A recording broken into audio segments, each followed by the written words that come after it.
Oh, it's a great experience. I don't think anything can match it. You know, sometimes when you have your quiet moments, you sit and think, you know, this is it. You know, there's nobody else but me and the other guy that's going to be starting this thing. When the day finally comes, all you can think about is winning it. Yeah, well, we had some great plays, you know. Great plays are plays that just happen. You work real hard at the good ones and great ones show up. I had tremendous concentration. Nothing at all would take me out of my game. I was just going to be right on the whole game.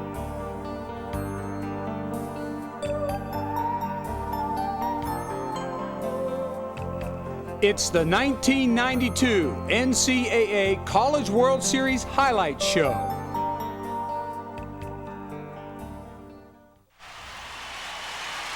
This highlight show is brought to you by Wilson, maker of the official ball for NCAA baseball championships. In the 46 storied years of the tradition-rich NCAA College World Series, a who's who collection of outstanding coaches has left its mark at Rosenblatt Stadium. But no single year could boast a more prestigious collection of respected collegiate baseball coaches than the unparalleled group that brought teams to Omaha in 1992. Topping the list was the Wizard of College Baseball, Miami, Florida's Ron Fraser. In 30 years at the University of Miami, Fraser did more than just develop the nation's model program. He promoted the game of college baseball like none other. On the field, he produced the second most wins in college baseball history, coached 12 teams to the College World Series, and won 2 national championships. And after announcing his retirement at the beginning of the season, he was attempting to put a storybook end to this remarkable career. His Hurricanes were the top-ranked team in the country, and a World Series title would be the ultimate farewell. Sure, I'd like to be successful here before I end my career, but I've had a good career, and the things that have happened to me this year have been a great thrill. And whatever happens, I'd be very proud of this ball club. While Fraser stole the headlines, another college baseball legend, Texas' Cliff Gustafson, was setting an NCAA record for number of appearances at a College World Series. As everybody else up here has said, it's a great thrill to be back here. It's a great thrill the first time you come, and I think that thrill gets even greater with each succeeding visit that you're fortunate enough to have. I think my longevity is the key to having been able to come up here as many times as I have, but it's been a great thrill every time. I mean, I feel like I'm very fortunate to be here 12 times. I can't imagine what it'd be like here to be 16. Of course, he's much older than I am. So In 25 years at Texas, Coach Gus has carried on the dynasty of Longhorn baseball by leading his teams to 23 NCAA playoffs, 21 Southwest Conference championships, and 2 national championships. He has compiled the best winning percentage among active college coaches. Then there's Oklahoma's Larry Koshel, who is making NCAA history by becoming the first coach to take 3 different schools to the College World Series. He'd done it before with Oral Roberts and Cal State Fullerton, and now with the Sooners, who in just 2 short years under Koshel had gone from dead last in the Big 8 Conference to a first-place finish, a national ranking, a regional championship, and a trip to the Big Show. Another highly successful coach in this distinguished group was 2-time National Coach of the Year Gene Stevenson. Since taking over Wichita State in 1977, Stevenson has built the winningest NCAA Division I program in the country. Earlier this season, Stevenson won his 800th career game more quickly than any coach in NCAA history. And it doesn't end there. Cal State Fullerton's Augie Garrido is also among this elite group, capturing 3 National Coach of the Year awards, leading the Titans to 2 World Series championships and averaging over 40 wins per season in 24 years of college coaching. Florida State's Mike Martin has led the Seminoles to 13 straight NCAA regional tournaments in 13 years as the head coach, making it to Omaha 5 times in the last 7 years. He had an unprecedented streak of winning 50 or more games in each of his first 12 seasons and fell 1 game short of extending the record to 13. And Cal's Bob Milano, another member of the 500 Career Victory Club, who is making his 3rd World Series appearance in 15 years as the Bears coach. with these 7 coaches combining for over 6,400 career victories, 51 College World Series appearances, and 7 national championships.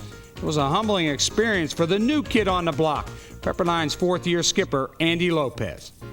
I have tremendous respect for the gentlemen that I'm seated nearby here, Coach Frazier and Coach Garrido and Coach Gus and all these gentlemen. I hope I don't learn too much, because I mean I'm going to get beat up. But I know I'm going to keep my eyes and ears open, and one day hope to come back as well. As the 46th College World Series was about to commence, one thing was obvious: it would be a well-coached tournament.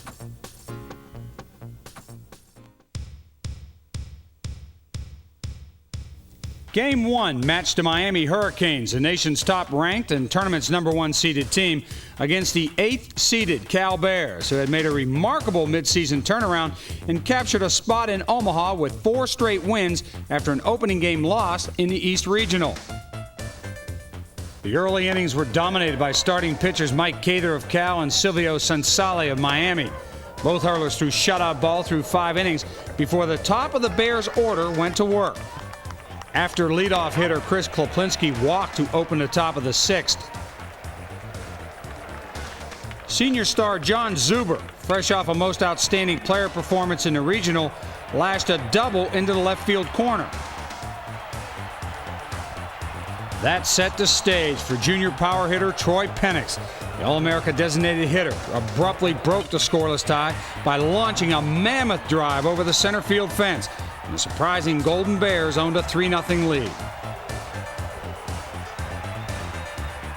Cal kept the shutout going into the 8th inning and were just 4 outs away from a stunning upset. But the Hurricanes had made a habit of late-inning comebacks during their sensational season. And with 2 outs in the bottom of the 8th, the Canes started in again. Pinch hitter Donald Robinson hit by a pitch. Then first baseman Kevin DiGiacomo muscled up and ruined Cather's bid for his first ever shutout. Suddenly, it was a 1-run game, and the Hurricanes felt new life.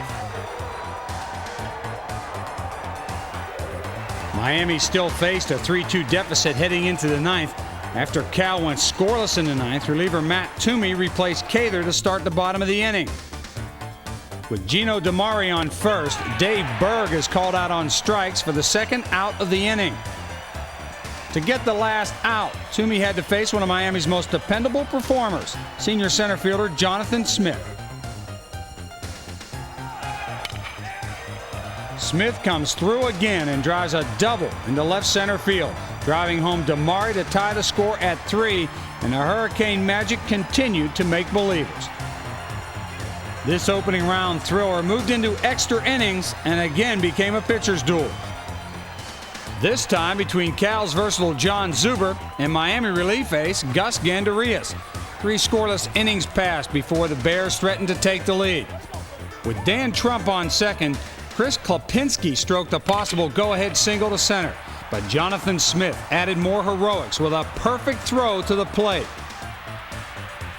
That gave Miami's comeback kids a chance to add to their incredible mark of 11 games won in their last at-bat.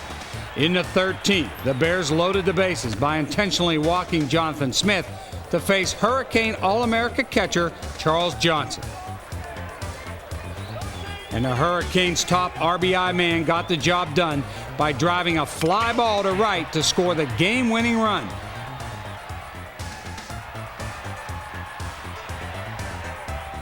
Ron Fraser's locomotive had escaped a quick derailment. Game 2 pitted 4th-seeded Cal State Fullerton against 5th-seeded Florida State, 2 teams loaded with good pitching. And in this first-round contest, the Seminoles would unleash junior ace Roger Bailey, whose 15 wins ranked 2nd in the nation in 1992. And the Titans would counter with 11-game winner Dan Naldi, who had shut out the Noles through the first 5 innings. In the 6th, Florida State's 220-pound designated hitter Kenny Felder stepped to the plate down 2 and delivered a 2-run wake-up blow that cleared the bleachers in left field.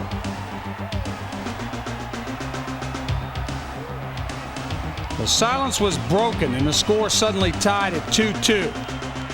but the Titans didn't leave it deadlocked for long. In the bottom of the 6th, Nate Rodriguez and Jeremy Carr singled. Then Bailey loaded the bases by walking Chris Powell, and Mike Martin opted for submariner John Nadeau to face Titan third baseman Phil Nevin.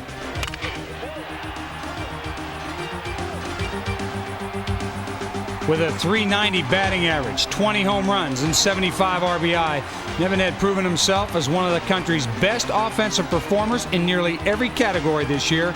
Nevin did not disappoint his teammates or the crowd this time at bat. With one swing of the bat, the Titan slugger put Cal State Fullerton out in front to stay. Nevin's blows seemed to let the air out of the Seminoles as they could never get their bats going again. After the Titans added a run in the 8th, relief specialist Paco Chavez closed the door by getting a game-ending double play to secure the victory for Cal State Fullerton and cap an excellent offensive performance by Phil Nevin, who went 3 for 4 with a grand slam, 2 singles, and 6 RBI. A performance that set the tone for his stay in Omaha during the '92 College World Series. In Game 3, Wichita State, the number 2 seed, making its 2nd straight World Series appearance, versus the number 7 seed, a young Pepperdine squad that came to Omaha playing its best baseball of the season. After taking a 1-0 lead in the 2nd, the Waves started a rally in the 3rd by putting runners at the corners with a couple of singles. The first by All-America second baseman Steve Rodriguez, and the second by right fielder Matt McElreath.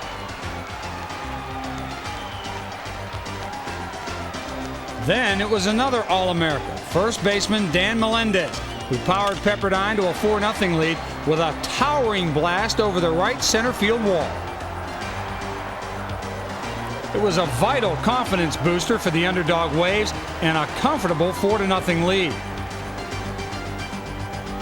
After the Shockers failed to score in the 4th, an inning later with Eric Ekdahl on first and 2 outs, it was Steve Rodriguez, one of the team's leading hitters, who came through again.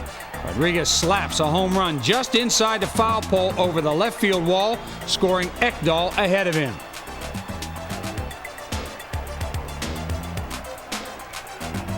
The 2-run shot gave Pepperdine a 6-run lead, and the fired-up Waves were shocking a stadium full of Shockers. Now it was up to Pepperdine All-America starter Patrick Ahern, who seemed in total control of a Wichita State team that led the nation with an average of 10 runs per game in '92.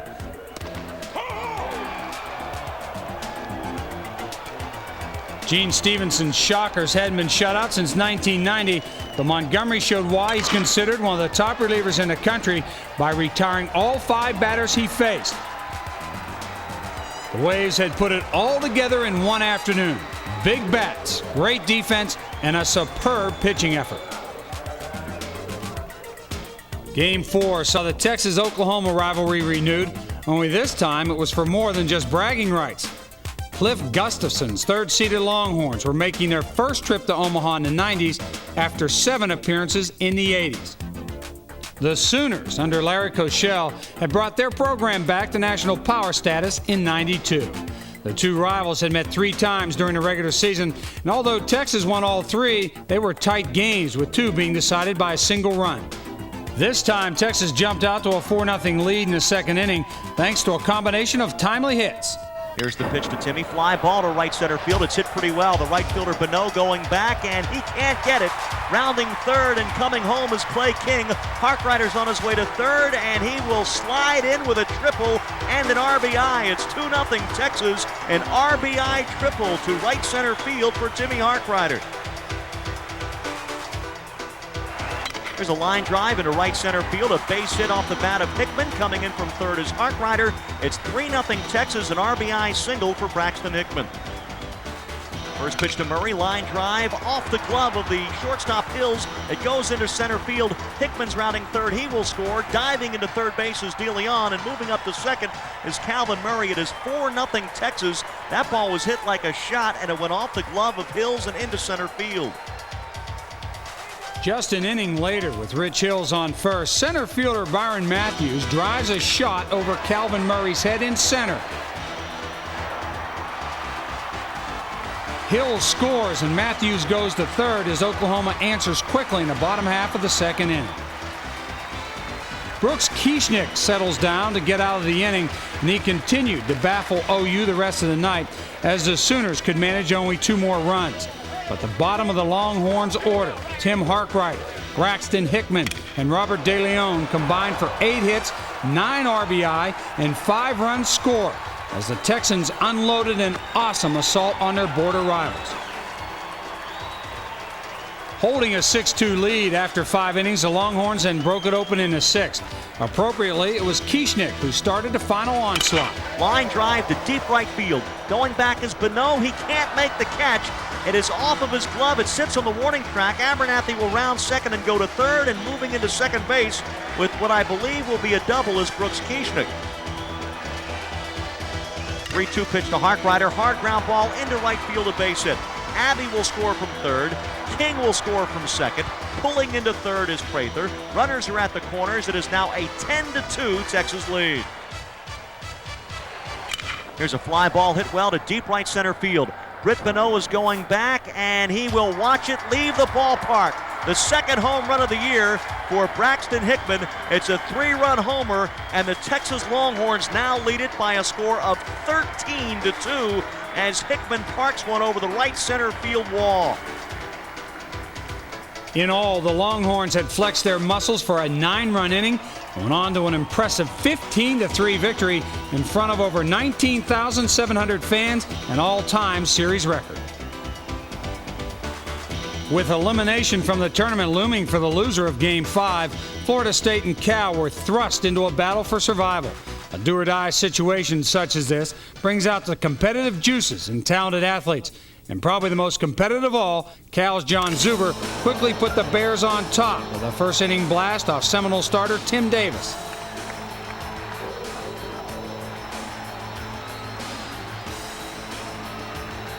In the 5th, after Link Jarrett singled, Nandy Serrano followed with a double down the right field line.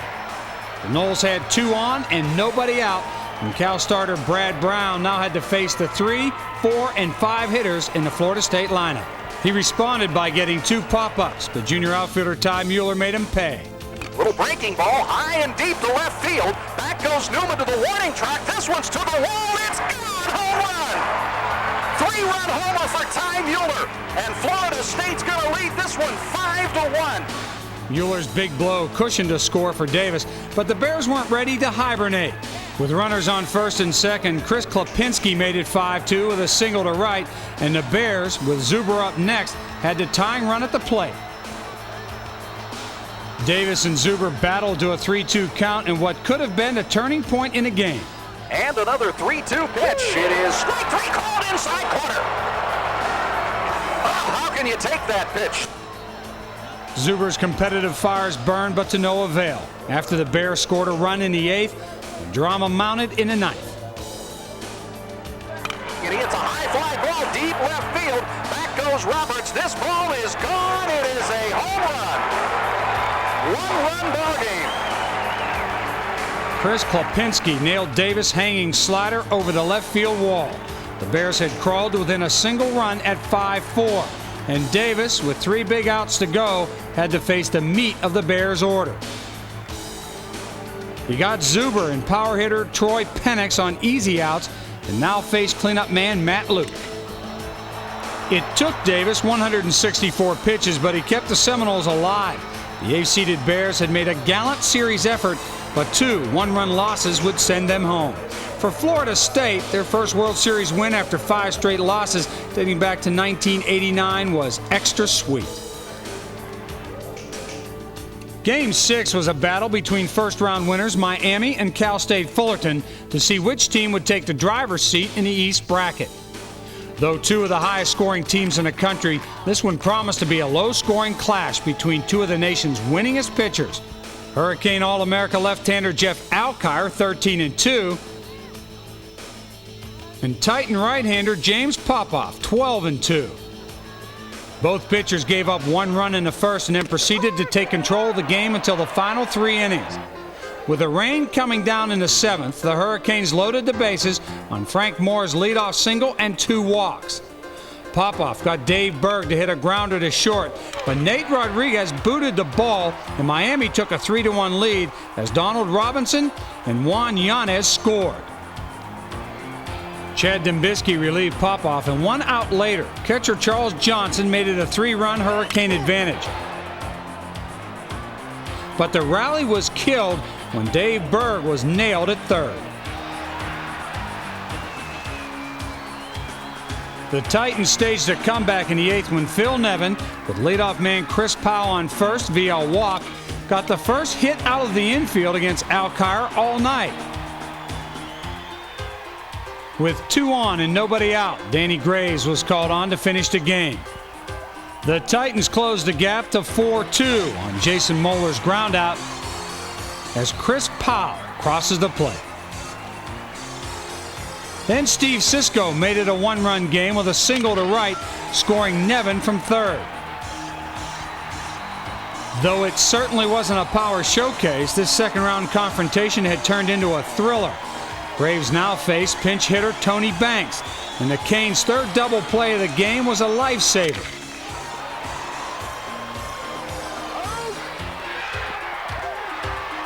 This time it ended the Titans' rally, and in the 9th, Graves ended the game in style,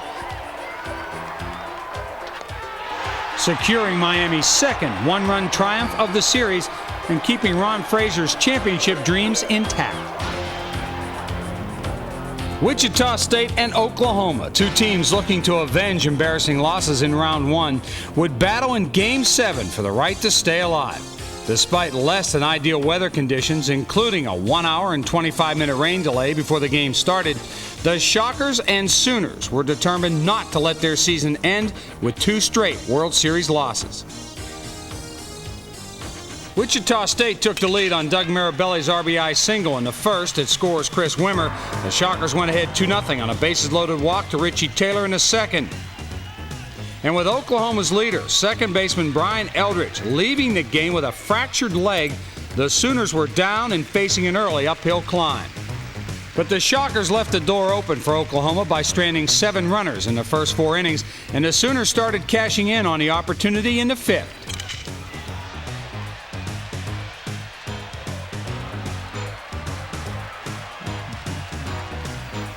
Freshman shortstop Rich Hills gets Oklahoma on the scoreboard by hitting a solo shot, his 6th homer of the season that gets the Sooners on a roll. After an infield hit by Byron Matthews, Scott Marr tied the score. The 3-2, runner going, driven into center. Richie Taylor was playing around the other way, and he dives and can't get it. The tying run's going to score as Carl Hall fires it back to the infield, and it's a 2-2 ball game. The double started a Sooner onslaught. The Shockers continued to struggle, and the OU 6th started just like the 5th, with a leadoff home run, this time by their multi-position sophomore Jason Evans off Wichita State reliever Darren Dreifert.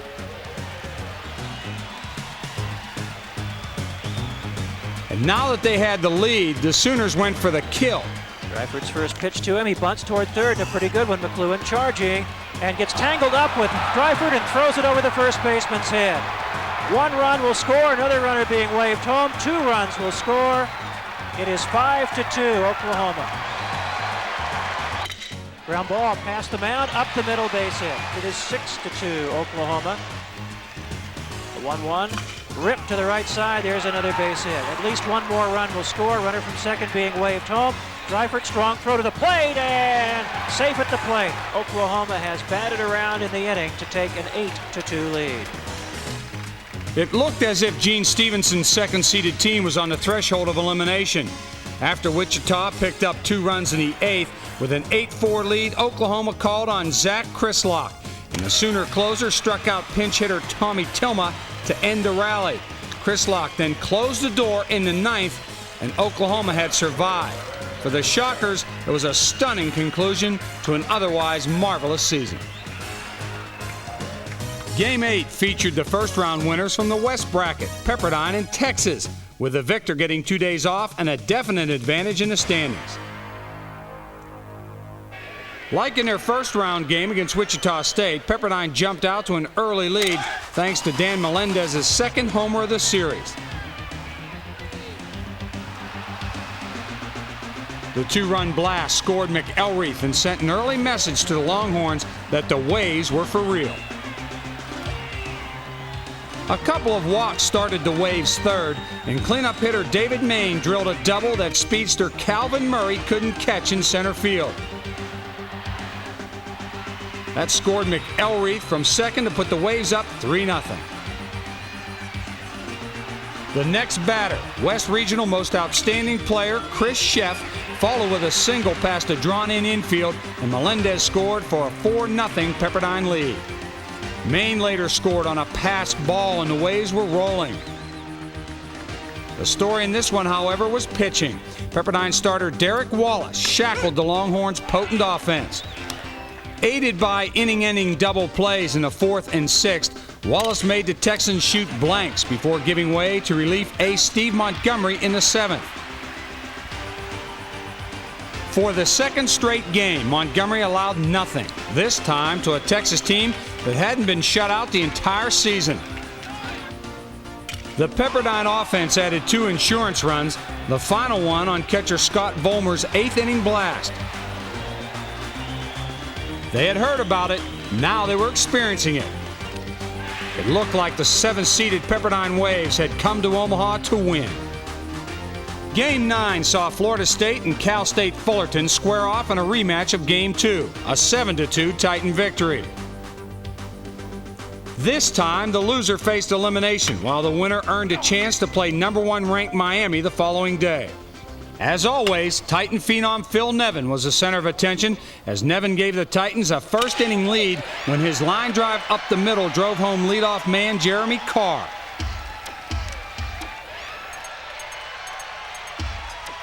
Then in the third, Cal State Fullerton loads the bases, and Florida State reliever Paul Wilson gets exactly what he needs. Steve Sisko grounds into a 4-6-3 double play, but Powell scored on the play to put the Titans up 2-0. After Florida State went scoreless in the third and fourth, the Titans added another run in the fifth when Nevin scored on second baseman Steve Sisko's liner to left that Florida State's Kenny Felder couldn't corral. The 3-0 advantage wasn't much, but it was enough for Fullerton starter Mike Parisi, who tossed 6 scoreless innings despite learning the previous night that he had mononucleosis, and reliever Paco Chavez, who finished the shutout by waltzing through the final 3 frames. The ball game was dominated by the pitching and the defense, and that our defensive play was a determining factor. The double play that probably was most significant was in the 7th with the runners on first and second. Nobody out, and we converted the 3-6-1 double play and then got the third out. Mike Parisi's pitching performance was outstanding along with Paco Chavez's. The Titans added 3 more runs in the 9th and completed the impressive feat of beating Florida State twice in the World Series. For the 5th time in 1992 and the 2nd time of this year's College World Series, the border war between Texas and Oklahoma would heat up. For the Sooners, it was one last chance to avenge 3 close regular season losses, but most of all, a humbling 15-3 first-round tournament loss 3 days earlier. The Longhorns jumped out early with indications of another rout. It was quickly 1-0 when Brooks Kieschnick, the 2-time Southwest Conference Player of the Year, went deep over the left field wall in the first inning.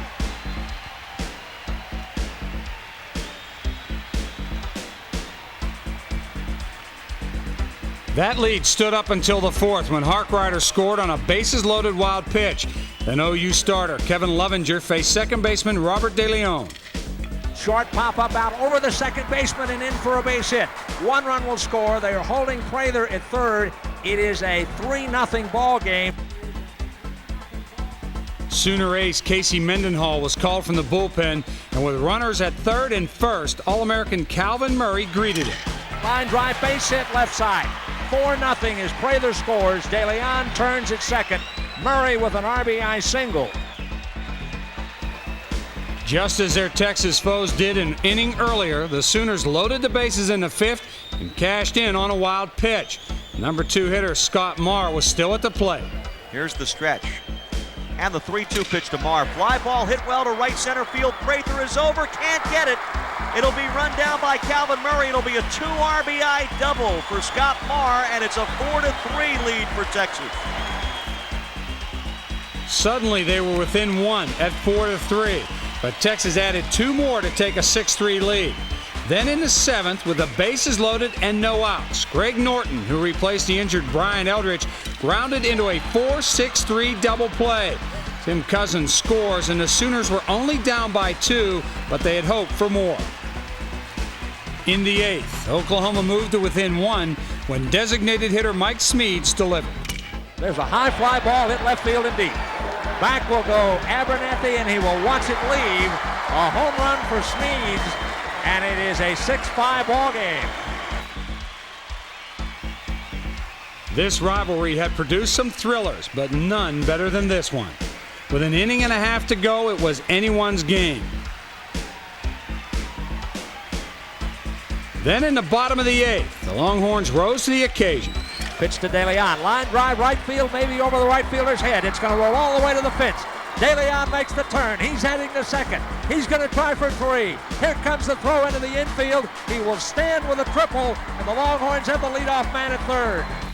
The pitch to Calvin. Fly ball popped up short right field. It is out, and second baseman's going for it, and it is not made. The catch is not made. The ball is away, and Murray will be at second. The stretch from Krislock in the pitch. Swung on, ground ball, left side base hit. Murray will get the signal home. He will score. It is 8-5 Texas. Texas had padded their lead and answered the Sooners' charge once again. In the 9th, Texas closer Chris Gaskill manhandled the Oklahoma bats and completed the task with a little defense of his own. The Sooners had made a gallant effort, but in '92, it was the Longhorns who held the upper hand. Game 11 pitted the Miami Hurricanes just 1 win away from the championship contest against Cal State Fullerton, who would need back-to-back wins over the Canes to reach the title match. The Titans wasted no time in showing they were up for the challenge. Leadoff hitter Jeremy Carr started the game by rifling a shot inside the bag at first and aggressively turned it into a double. 2 walks loaded the bases, and Tony Banks brought home the first run with a single up the middle. Jeremy Carr scores, and the bases were still loaded for Steve Sisko, who followed with another single that scored Phil Nevin and Jason Moeller. The Titans were up 3-0 and still threatening with 2 out in the first inning. Nate Rodriguez followed with a bloop single that scored Tony Banks and Steve Sisko to give Fullerton a 5-0 lead. Miami's Ron Frazier couldn't believe his eyes. Then in the second, with Chris Powell on first, the dangerous Phil Nevin continued his torrid pace by launching a rocket to the left field bleachers. The Titans had exploded to a 7-0 lead, electrifying their California boosters at Rosenblatt.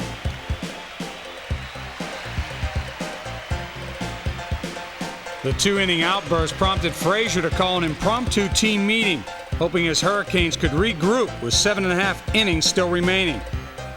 Finally, in the 6th, Kevin DiGiacomo clubbed a mammoth home run over the left field wall that Dante Powell didn't bother to move on, and the Hurricanes were finally on the board. Then in the 7th, Donald Robinson, who had just 43 at-bats during the season, led off by crushing a homer over the right field wall. It was now 7-2, and the Hurricanes, who had come back so many times before, were inching their way back again. In the 8th, Miami narrowed the gap some more. With 2 on and 2 out, Donald Robinson doubled to the opposite field off reliever Chad Dembisky, scoring DiGiacomo from second with their 3rd run. Then pinch hitter Keith Tippett hit a bouncer that was stopped nicely by Titans second baseman Steve Sisko. He saves a run, but Frank Morris scored, and it was 7-4. More tough luck for Dembisky came on the next play as Gino DiMari ricocheted a shot off the pitcher's leg that rolls into foul territory. Robinson scored, and the Canes were within 2 at 7-5. Holding back nothing in this crucial situation, Fullerton brought in ace starter James Popoff. He responded by retiring the final 2 batters with ease. And Cal State Fullerton escaped with a 7-5 triumph. Half of the Titans' task was accomplished. Now there would be a rematch in 2 days to decide which team played for the title. For the 26th time in 46 College World Series, the Texas Longhorns were in position to advance to the championship game, while their opponent in Game 12, the Pepperdine Waves, were only in Omaha for the second time ever. The Waves held the upper hand, however, needing just 1 win to gain a spot in the championship game, while the Longhorns would not only have to win Game 12, but again the next night. The big question was, when would anyone score on the Pepperdine pitching staff, who posted shutouts in their first 2 games of the series, including a 7-0 blanking of these same Longhorns just 3 days earlier. The Waves struck first again. In the second, junior third baseman Mark Wazakowski led off by doubling to the wall in right center.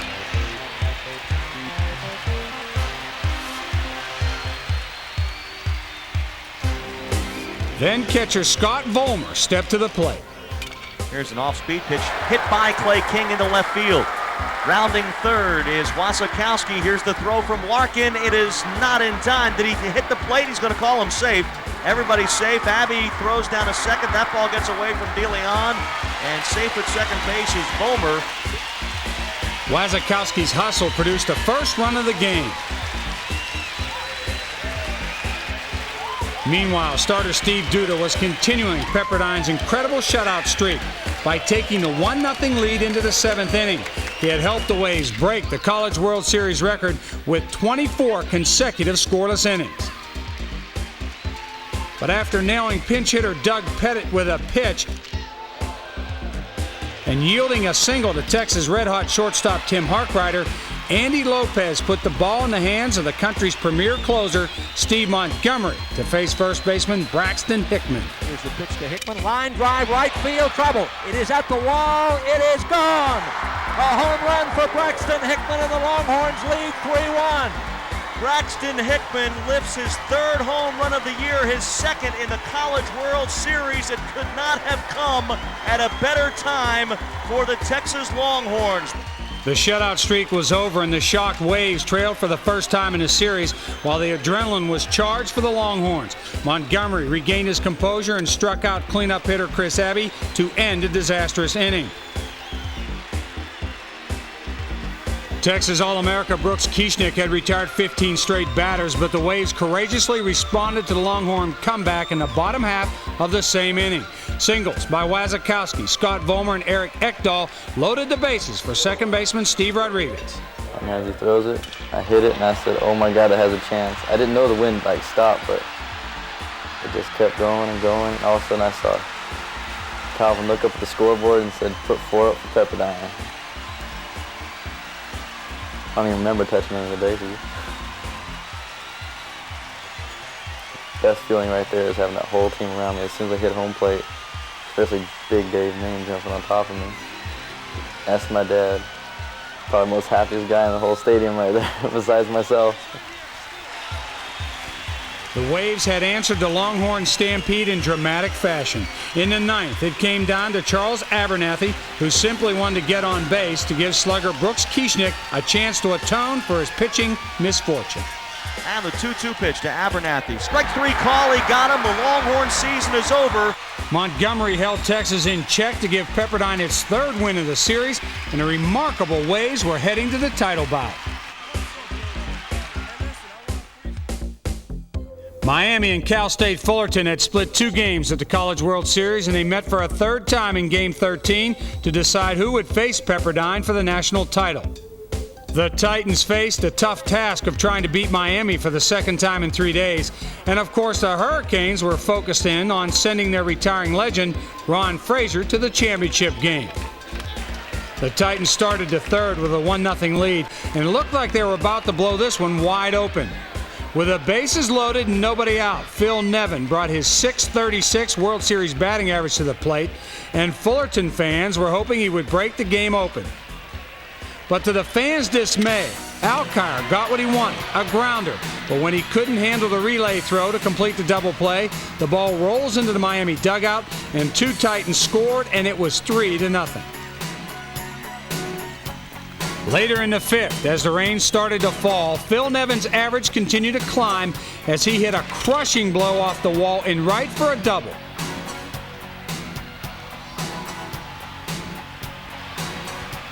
Jason Moeller was next up. Moeller hits it to the right side, and it's going to fall for a hit. Nevin a late break. He'll have to hold it third. Titans at the corners, no one out. Jason Moeller singles to right as the rain continues to come down. After a 22-minute delay, play resumed as the rain continued to fall and the Hurricanes started to fall apart. Second baseman David Berg's error on Steve Sisko's grounder scored Phil Nevin from third. Then, just when it looked like Miami might escape further damage, catcher Charles Johnson's ill-advised throw cost the Canes another run. Bases loaded. Pitch is hit on the ground to the right side. Giacomo is coming to the plate. He gets one. There'll be no throw. Now throw back to third. It hits Sisko. It caroms to the shortstop position. Sisko will score. It was 5-0 Fullerton, and the Titans were dancing in the rain. Miami came back with a run in the 6th, but Fullerton's Big West Conference Pitcher of the Year, James Popoff, would prove to be invincible on this night.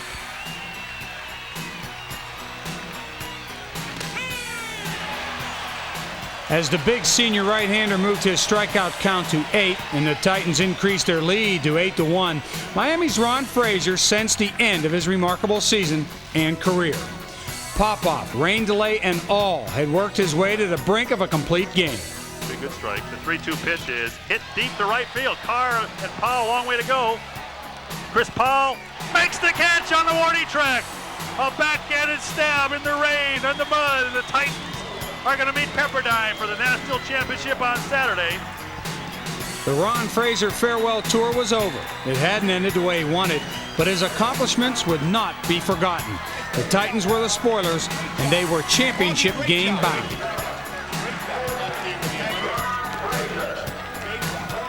Fourth-seeded Cal State Fullerton and seventh-seeded Pepperdine had put together impressive runs through the difficult College World Series field. The Waves crashing through undefeated in 3 games. If you're a little nervous, that's great. If you're a little anxious, that's better. Okay? If you're timid, guess what? That's bad. That's bad. The Titans rallying through the losers bracket. Everything you're feeling, they're feeling. It's fair for both sides. He who gets loose the quickest wins. Let's have fun, boys. The two neighbors were about to hook up in the first College World Series championship game ever between two teams from the same state. Many of these players had grown up together, played baseball with and against each other since childhood, and now they found themselves competing in the biggest game of the college baseball season. The Waves took their coach's words to heart, aggressively taking a first-inning lead. With Steve Rodriguez on second, cleanup hitter David Main gets the Waves on the scoreboard by sending a double to the right field corner, giving Pepperdine a 1-0 lead.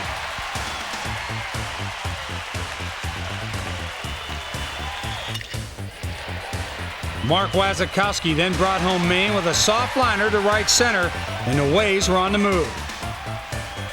Scott Vollmer was next up. Swing and a bouncing ball, could get through. Shortstop with a great play, knocks it down. Now they're going to send him. Here comes the throw to the plate. He is knocked over by the catcher, still hasn't touched home plate, and he's out. The catcher flipped him over. Moeller protecting home plate. The collision at the plate ended the Pepperdine rally. And in the fourth, with Chris Powell at third and Nevin at first, the Titans got on the board when Pepperdine catcher Scott Vollmer couldn't handle a low Ahern pitch. Ahern, however, escaped further damage by getting Tony Banks to ground into an inning-ending double play. Maintaining the Waves' 2-1 advantage. The Waves then got the run back in the top of the fifth from an unexpected power source. And he hammers one to left, long drive, and it is gone. A home run for Eric Ekdahl, just into the second row of seats near the left field line. It was Ekdahl's first home run of the year, and the Waves now had a 2-run lead. And thanks to Ahern's pitching and superb defense by the Waves infield, the Titans were held at bay into the 7th inning. When Coach came out, you know, it was a championship game. I'm in the lead. He came out, and the first thing I said to him was, "I'm not leaving. I'm not leaving." And he said, "Hey, you've done all that we want you to do for today, exactly what we wanted you to do. We're going to go with a fresh arm now, and we'll finish this thing up." With 1 on and 1 out in the 7th, Coach Andy Lopez called on Derek Wallace. The Pepperdine All-American was greeted by designated hitter Craig Fairbrother, who ripped a single to put the tying run on base.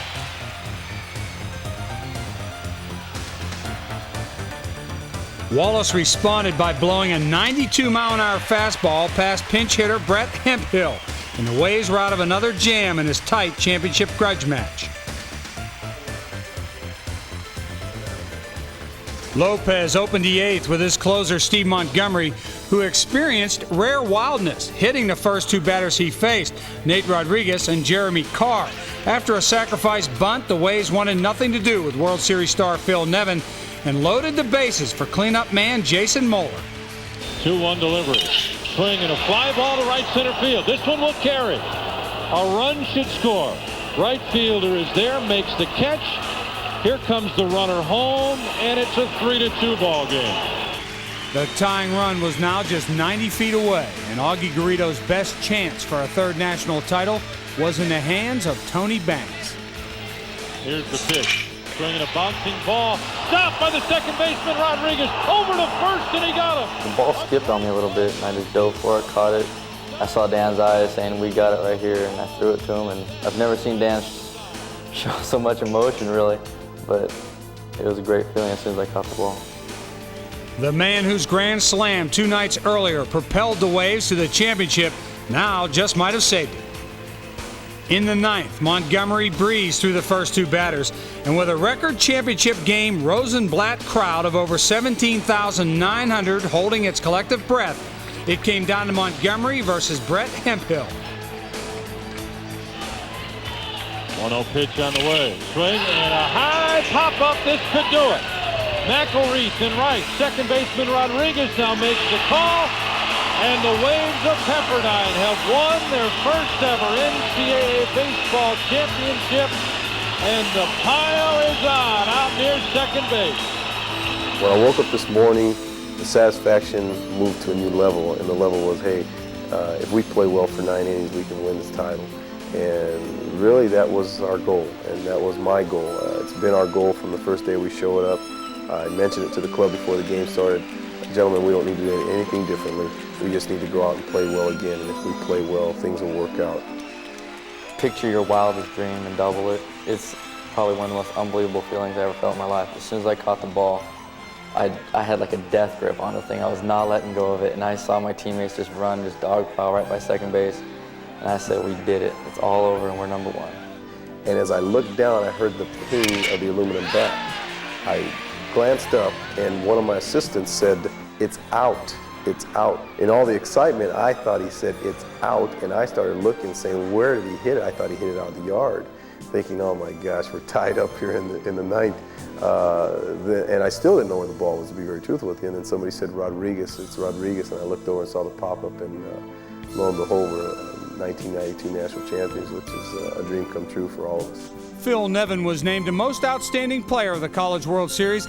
Nevin, the first player from a non-championship team to receive that honor since 1973. The College World Series drew 154,216 fans, a total series record. The first time the College World Series surpassed the 100,000 mark. And Pepperdine was crowned the 1992 College World Series champion.